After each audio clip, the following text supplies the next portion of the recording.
Hi guys, it's Holly here at Faces and welcome back to the Face It podcast. Today I'm with the gorgeous Mary from MI Cosmetics. Mary, thank you so much for joining me on the podcast today. Thanks for having me. You're more than welcome. So just to kick things off, let's talk about you and your business then. So do you want to just give us a bit of insight into how you got into the industry and how you got your business to where it is today? Okay, so yeah, right. So my name is Mary. I've been in aesthetics since 2016. I started aesthetics on a bit of a fluke, Okay. actually. So I've been a nurse since 2013. I'd been working in the NHS, needed a little bit of a redirection. I was initially going to go to Dubai, and I'm a bit of a homebod and had this job. It was all lined up. I was going to go, and then had this fear of, I don't want to go to Dubai. Why would I want to go to Dubai? So was really like looking for a new passion, looking for a new drive, and looking for my place in the world as a nurse. Yeah. And basically stumbled across aesthetics. Didn't really know much about it, which was a good thing and a bad thing all in one. Yeah. So when started my business in 2016, started off as a mobile injector, and it just went in leaps and bounds. So then I built my actual clinic in 2017, where I work from home. Went on, was still working in the NHS, and then made the decision about 3 years ago to Mhm. go sole aesthetics. So working from home and working from other clinics. Then went on to do prescribing. So I now obviously prescribe as well. Yeah. Gone from there. So it's been a bit of a wild ride, but we're here. We Yeah. don't really know, but yeah, we're here. We're here. So Do you feel like you that found your place in the world now? That's the main thing. definitely. I feel like particularly in the last like year, I've sort of woken up to how big this industry really can be and how far it can take you. So there's definitely been some redirection, particularly recently. But yeah, I love it. I absolutely love it. Oh. It's a passion that I never knew I needed or wanted, but now I'm here. I'm not going anywhere. Oh, amazing. Do you know what? I'm such a strong believer in like everything happens for a reason. So, if you'd have gone to Dubai, you might not, I mean, you may have gone into aesthetics, but you may not have done. And This it's is just very true. crazy how like decisions that you make might sometimes not feel like the right decision at the time, but everything works out and everything brings you to the right path. I Why do I remember when think I I'm a motivational speaker, by the way? no, I remember when I sat down with my dad and I was like, I'm not going to go to Dubai. I'm going to do this course. And my dad was like, you want to do a course in lip filler? And I was like, yeah. Yeah. He was like, but you're a nurse. And I was like, yeah.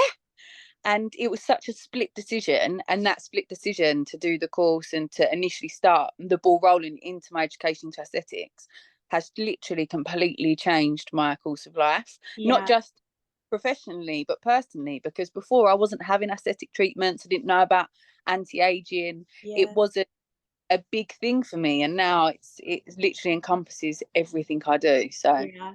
Amazing. Just touching on obviously like your dad and family sort of having their input obviously as they do, obviously it's important to discuss um decisions with them.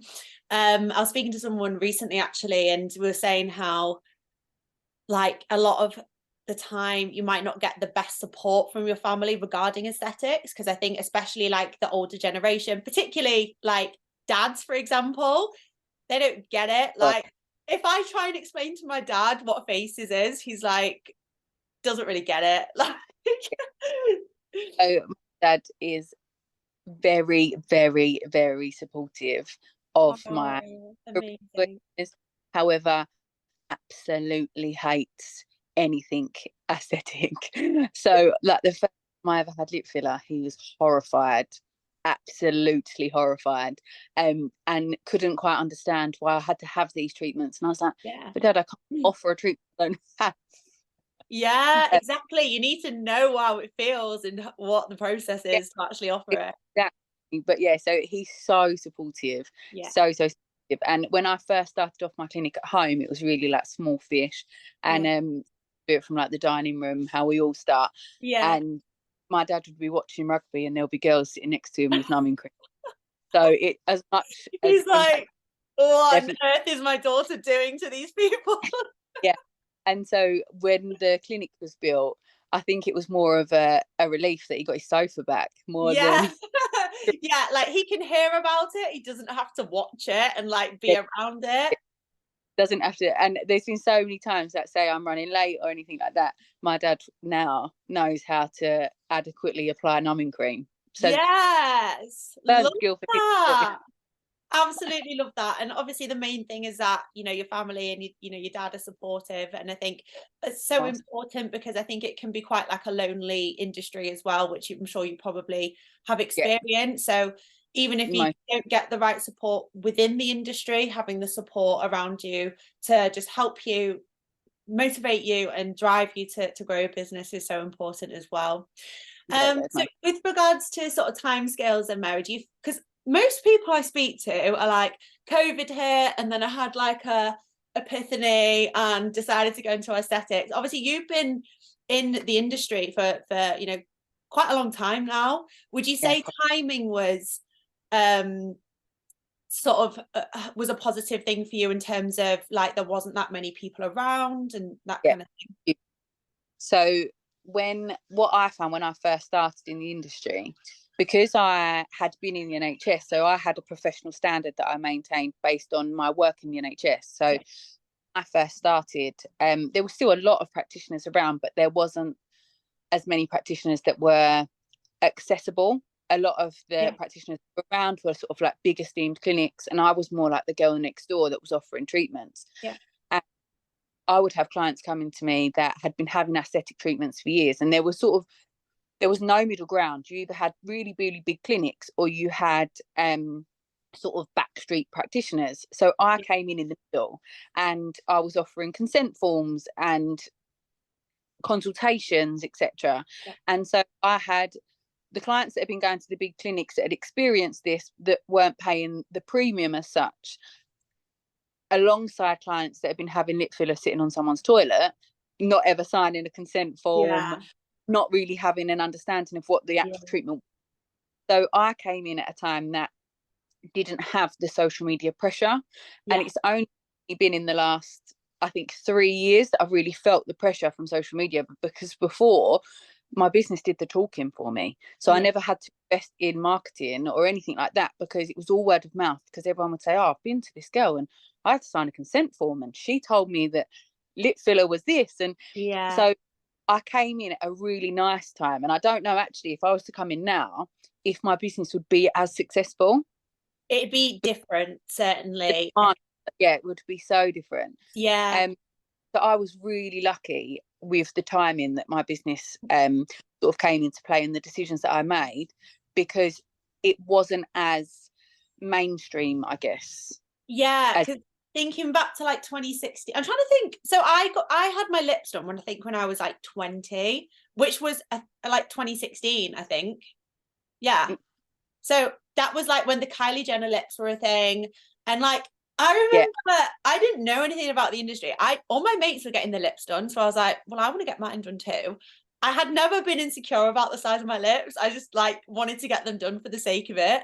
And I remember going into the clinic. It was a nurse practitioner who did my treatment, and like nice clinic and stuff. It wasn't sort of like a backstreet like dodgy one, but like I didn't know what questions to ask. I just kind of like sat down, think I did a consent form, and like just had the treatment.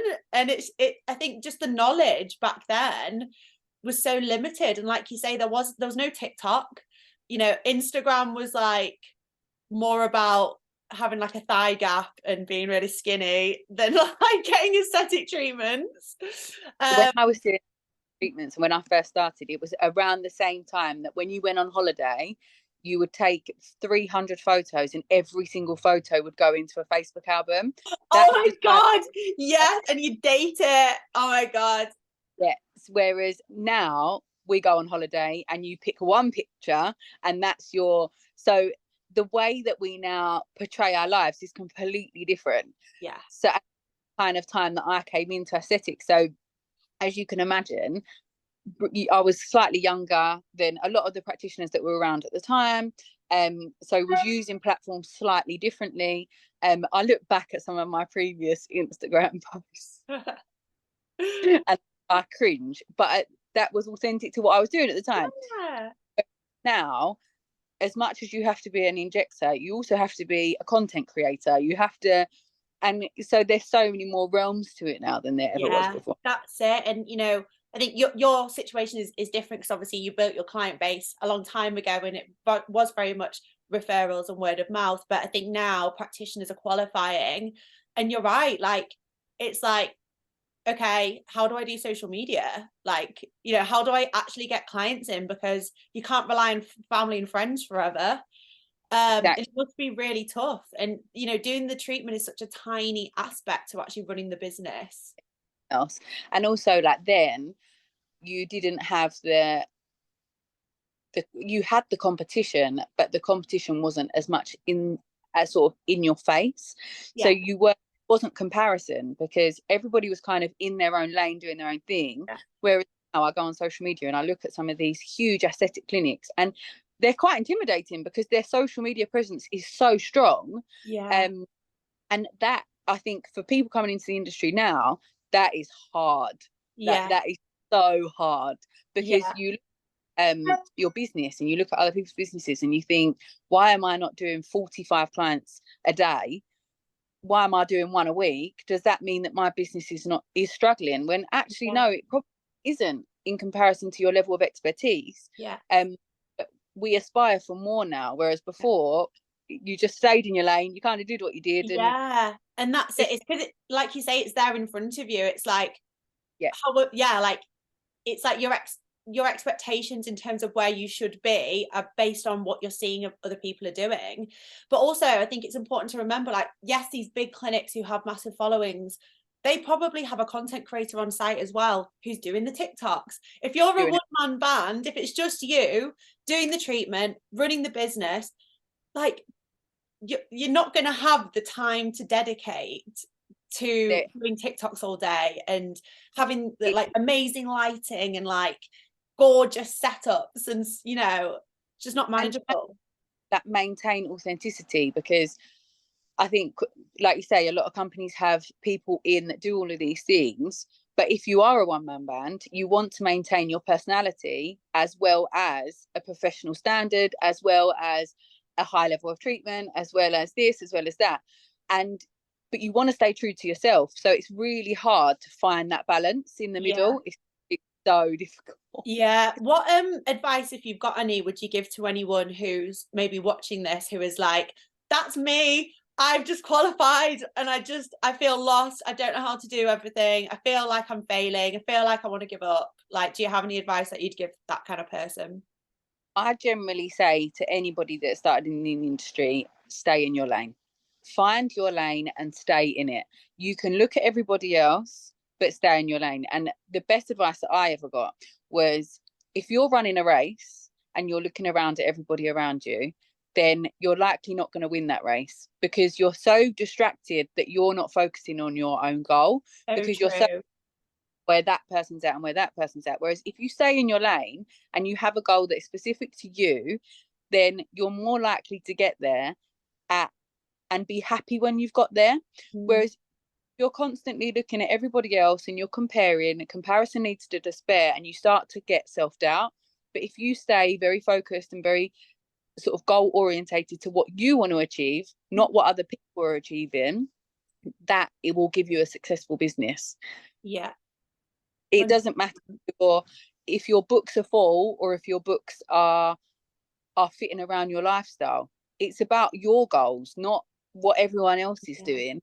So very much my advice to everybody is always stay in your lane, don't compare, just do what you're doing, and ultimately you will then find personal success because that's what it comes down to. It's about being personally successful, not being the best in the game. You'll never be the best in the game. There'll always be someone better and there'll always be someone worse. So just stay where you want to be.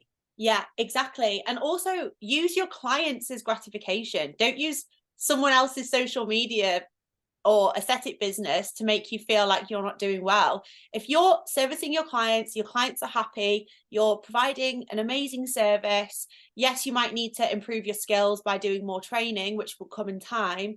But as long as your clients are happy leaving you reviews, referring you to their friends. That is what you should care about. And also, you're seeing all these TikToks, like, first of all, half of the before and after pictures and like TikToks, they put makeup on the clients, so it's not even authentic. They're filtered, they're unrealistic. Yeah. It's, people like to sell dreams, but actually the only person that really matters in your business is you and your client. So if your client feedback is good, that's all that matters. Yeah, as I saw Lindsay Owens has put a post on the other day saying, like, I'm sick of all these training academies telling the students they're going to make 10 grand in the first week. And it's just, yeah, it's like false advertising. It really is. And also look at your client base. If your clients are ranging from, like, I don't know, 40 to 60, whatever, you know, that maybe older generation, do you think that, you know, reels of like lips with like loads of pink and Doja Cat in the background is going to appeal to them? Like, you know, that's what you see, and then that doesn't appeal to everybody. It's also, I think, if you put a persona online that you cannot maintain in reality, that's when you are going to set yourself up to fail. Because if you are selling a dream online that you can then not maintain and manage when you're actually in your working space, then that people are going to leave disappointed. And actually that's not good business, because you want people to feel the same they feel about you online as they do in person. Yeah. And sometimes if people, and we see practitioners do it all the time, selling a false narrative or giving unexpected, like, what's the word, selling false expectations. When it then comes in and you can't deliver that, you've got a dissatisfied client that's not going to return. And it's all about the return. You are a successful business when you have a client that comes back to you more than once. Yes, absolutely. And it's all about retaining them by offering a great customer service, great aftercare. And that's something that social media can't provide, you know? Exactly. I think we live in a world now where social media sort of swims everything else, when actually we're forgetting how to be personable. Yeah. And I think personable is the most important thing. I have clients that come into my clinic in their pajamas and they're like, I'm so sorry. And I think, no, because that means you're comfortable. If you are comfortable, I'm winning. Because if you're comfortable, that means you're relaxed. That means that you're not in fight or flight mode. That means that you feel at ease. That means I've done something right. Yeah. So come pajamas, I'm here for it. Oh my God, yeah, Crocs, Uggs, slippers, love it. I love that. So with regards to sort of talking a bit more in detail, Mary, about your client base then, obviously you've built your client base for a number of years now. What sort of demographic are you treating? So anybody from the age of 18. My oldest client is 80. Oh, wow. So anything from 18 to 80. I predominantly women. Yeah.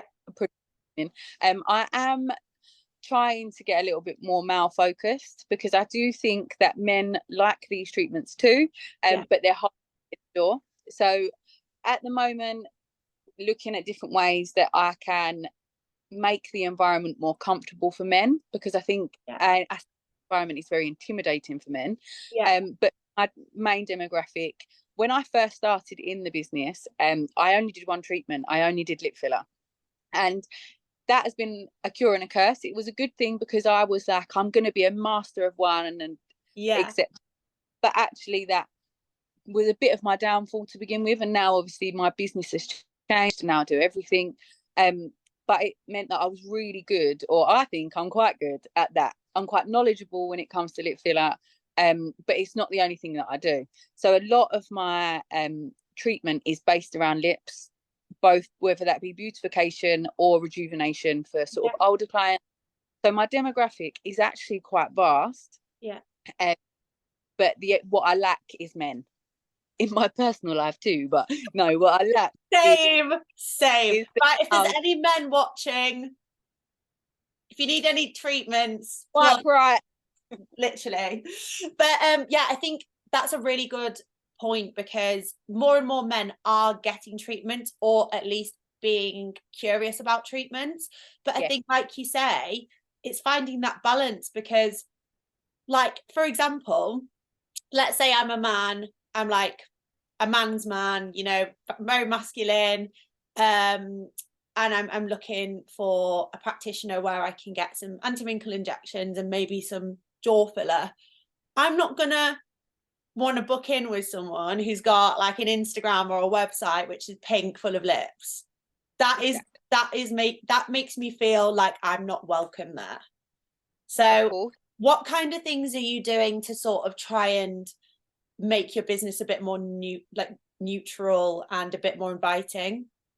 So it comes not just in gender roles, but also with ethnicity as well, because different ethnicities, if you say, for example, if you were an Afro-Caribbean lady and you would go on a website and you would see purely pictures of Caucasian clients, you would think, does the practitioner know the ratios of my face? Does that practitioner understand my anatomy? So it's all about making sure that you try as best as possible to display all works that you can do. So whether that be gender roles, ethnical roles, whether that be cultural roles, and making sure that you are really putting out a broad spectrum of treatments. So what I try and do is, obviously within reason, with people's consent, put out as much sort of my work that I can that covers all spectrums: male, female, sort of Caucasian, Caribbean, black, white, Asian, anything, to make sure people know that my business, it tailors to everybody. Another thing that I'm trying to do at the moment is consider treatments that are more desirable to different gender roles. So for example, men are more likely to go in, men are taking away what men are more sort of conscious about. So most men are conscious about hair loss. So looking at treatments that are hair loss focused, then once you've got them in the door, suggesting other treatments. And it's about getting people to come into the parameter. And once they're in the parameter, and how to do that is looking at treatments that are going to be the most desirable for that person. That's so true. Because also, like, you'll probably agree, skin boosters are like the best thing ever. So good. You know, they're relatively new on the market. If you were to ask, like, I don't know, a 20-year-old guy if they know what a skin booster is, they're not going to know. However, they might have looked into like hair restoration treatments, like you say. So once you've got that client, you can then say, you know, what are your skin concerns? What are your other concerns? And open that conversation. And once educate them. The conversation doesn't end, because we all have skin. We all have, at some point, we will all start to age. So if the conversation is open and that client feels confident in you because you've delivered a previous treatment, it's even something as simple as a B12 injection. So we can cosmetically offer B12. And nowadays, particularly with the rise in nitrous oxide and people doing balloons, there is a higher requirement for B12. So, and that's generally in younger men. That can get, if you're offering a B12, that can get a younger man into your clinic. You can then open that conversation and say, right, you got a bit of acne there. What are we going to do about it? And I think everybody is image conscious in their own way, but a lot of the time it's down to a lack of education to what is available. So are people suffer in silence with a problem because they don't realize that there is something out there that they can utilize? Problematic. It's almost like just a minefield as well. It's like seeing all these different treatments is like, I don't even know what these I don't know what to choose. It's so overwhelming. And I think particularly when you go into a clinic, you're meeting a professional, and particularly when it comes to medical professionals and non-medical professionals, but medical professionals, we talk in a jargon that people just sit there like, what? So it's about making the information that is available digestible to, like, speaking in layman's terms, and making sure that our bedside approach is is sort of receptive. Yeah. Because if you're speaking at somebody and you're saying, right, if I was talking to an 18-year-old boy saying you'd really benefit from a polynucleotide, he's going to look at a poly who? Yeah, and no So, thanks. absolutely not. So it is about making sure that when people come in there, it's an open conversation, and we do a lot of basically drip feeding information. So planting ideas in people's heads, which they will then go away, think about, and then come back and you sort of open the door and then hope that they'll walk through it. Yeah. So, for example, having those conversations, they might come in for one treatment and saying, oh, I noticed you've got a spot on your forehead. How do you manage your spot? I know a really good skincare that you could use. Blah, blah, blah, blah. Go away, think about it. And then no doubt, because that thought is then in their head, they'll come back and look for more information. So yeah, and that's without pressurizing them and pushing without it. One thing that in the beginning I really strived on was having a base of knowledge of everything, but only offering one treatment. Because where I had a base of knowledge, I was able to basically advise people in a completely non-biased way, because I had no personal gain. So it was really nice for me in the beginning, because even though I only did one treatment, I still knew about everything else, or tried to know everything else. So I would be able to say, oh, you've got this concern, how about considering this, and this is somewhere you could go. And I built people's trust, because actually I was able to offer people advice without having a price tag linked to it. Yeah, that's the thing. It's particularly when, you know, you're trying to, let's say you're a client and you find a new injector or a new practitioner that you're going to, that trust takes time. And like you say, it's, if they're then saying, oh, what about this, it's like, oh, bloody hell, like I don't have a spare £2,000 to spend on all these treatments. And it's like, are they doing that with my best interest, or are they doing that because they're running a business? Best interest is a real key point when it comes to aesthetics, because there are many practitioners that work to a client's best interest, but there are many that don't. And because, like you say, it is a minefield of an industry, it's about finding somebody that is thinking about your best interest and only your best interest, away from their own. And that is hard. That is very, very, as a client nowadays, I sometimes feel a little bit sorry for clients, because I think this is a wild, wild west, and you are right into it. Yeah, exactly. And, you know, I think if I had never had a treatment and I was looking to get a treatment, I'd like have my guard up, because I'd be thinking, I don't know what's right and wrong. I see all these horror stories online. I like, where do I go? Who do I go to? What price should I be paying? You know, so many different decisions to make. And there's so much information that is readily available that isn't necessarily true. And because there is no standards in training at the moment, doesn't mean that people are necessarily being taught wrong, but it means that people are being taught differently. So the advice that I give clients might be completely different to what my competitor down the road gives clients. Who's right? So say you're a client and you've been to me and you've also been to them, you might walk away and think, but she said one thing and then she said something else, and where's the middle ground? Exactly. So it's really scary. It's so scary. It is. So just sort of moving on to that topic then, Mary, with regards to regulation, obviously nothing's been announced yet, but we have had the traffic light system. Obviously you being a prescriber, I suppose, puts you in a good position, bearing in mind what has been announced. But what are your personal views on everything regarding regulation? So I really like the red, amber, green. I think that means that it will put a standardization into our practice, whether you are a medical practitioner or a non-medical practitioner. I've always had the view, I don't care who does it as long as they're safe.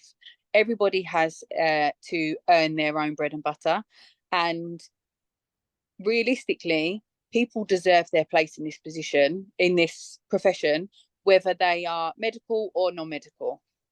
What I think with the regulations, what my fear of with the regulations is that who's going to police it? Who is going to police these regulations to make sure that they are maintained? I'm so open to regulations. I'm so open to the inclusivity of them and how they are really sort of making sure that everybody is involved. I don't really like the scaremongering that's going on. There's a lot of scaremongering and the opportunism that's happening. So at the moment, we don't know what the standard of education or requirement for training is going to be, but a lot of training academies are adding price tags to that. So they are running with, right, you might need a level 7, so I'm going to put my level 7 course up by £4,000. I don't like that, because I just think to maintain safety and to maintain standards, as much as everybody should be opportunist in this lifetime, is that really tailored to what we're trying to achieve? By taking and abusing the opportunity, are you really working in everyone's interest? But I think the regulations, I'm really lucky because I'm in a situation where the pressure is slightly off. It's still there, but it's slightly off. However, I fear for other people. I've got friends in the industry that are absolutely petrified because they don't know whether they'll have a business in 3-4 years. But also I fear that, is it going to be policed how it needs to? I think that's a really good point to make. It's like, just because these rules will be then put in place, does that mean every single person is going to adhere to these rules? Does that mean every single client is going to be bothered? You know, because there'll be some clients who they're happy to pay for their 3 areas for 60 quid in their living room. And they're happy to do that because that works for them. We are very price led. Like, the first question that I 95% of the time get asked is, how much is that going to cost? I get asked, how much is that going to get cost over what product are you using? And actually, what's more important, the product or the cost? So people are very price led. And like I said, I think it is just about, with the regulations, what we should be more focused on is when the regulations do come in, whether that's next year or in 10 years time, are people going to be adherent? How is it going to be policed? Who's going to police it? And is it going to actually make any difference? Because what are the consequences? What are the consequences? And what I find from being in the industry is, as a medical professional, the only difference between me and a non-medic is I'm accountable. There are so many non-medics that are incredible at what they do. There are so many nurses that are horrendous at what they do, and vice versa.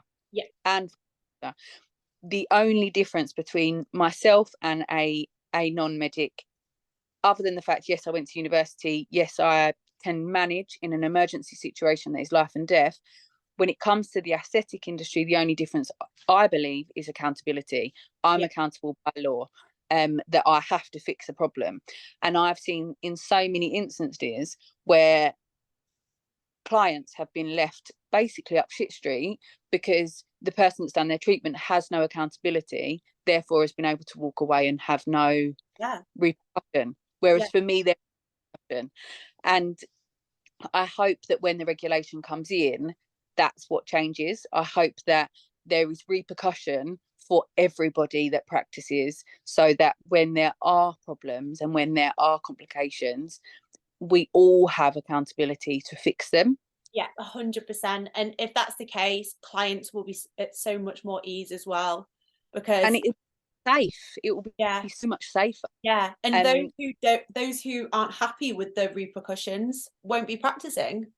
Who knows? And I think when it comes to all of it, the whole focus for all regulations should be safety. And I do think that, from things that I've read online and from conversations I've had with people, the safety element seems to slightly be forgotten. That it does sit, but I'm sure that that's not the case for everybody. But just from some of the conversations I've had, I think people have forgotten that actually the aim is to promote safety and to protect our clients, not hinder anybody that is Yeah. practicing. Yeah, I completely agree. I think everyone thinks it's all about them. It's not. It's about your client. It's about the clients, and it's so easy when you're a business owner to focus on yourself, but actually you wouldn't have a business if you didn't have clients. 100%. So we've got 2 minutes left. Just quickly then. Yeah. This has been such a good conversation. Let's move on to the Faces app. So obviously, Mary, you've used Faces for quite some time, which is amazing. You're very much a loyal Faces user. You've got 2 minutes to tell us what you love about Faces. So the thing I love about it the most, and this is probably not what you want to hear, is it can go with me wherever I want it to go. So if I'm in my clinic, if I'm in somebody else's clinic, if I'm working with other practitioners as their prescriber, it is very interchangeable. I can use it across multiple sort of devices, platforms if I need to. So I like how interchangeable it is, how it travels with me, and it's just really easy to use. Amazing. No, thank you so much. And I know that obviously you've used Faces for ages. It's great that obviously it's working for you. And although I'm so conscious of the time, I'm like, but this has been such a good conversation. Genuinely, I've loved speaking with you. And I think the advice that you've given will be really helpful to a lot of new practitioners as well, or even those who are just struggling and they feel like they've hit a brick wall within the industry. Well, mine's always open to everybody that wants to have a chat. Oh, amazing. And any guys out there who need treatments, Mary's your gal, okay? Yeah, I'm here. Have an amazing day, and I'll speak to you soon. Thank you so much, lovely. Yeah. Speak to you soon. Okay, bye. Bye.